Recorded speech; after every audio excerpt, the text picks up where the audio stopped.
Hey, what's going on? So recently I was working with a client, and one of the tasks or one of the things that we had to do was, if you look here at this image here, the filters on their store, some of the items that weren't available would still show up, and you can see here they're grayed out.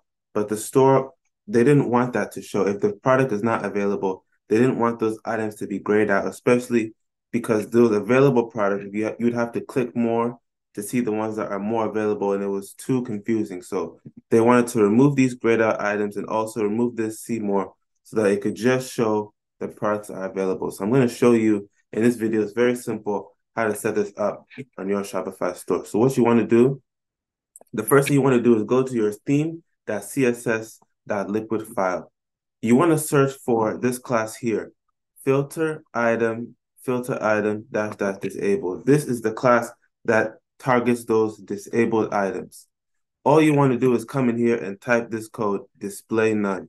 That display none is what's going to hide those grayed out items so that they no longer show on the website.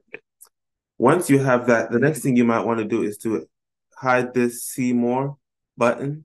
So again, very simple. You want to come to your file product grid tag groups.liquid, and you want to add this very simple piece of code. All this code is basically saying is once the page is loaded, look for this specific class here. This class is referring to the see more. So this see more, look for all the see mores on the filter throughout the page, and then just hide them.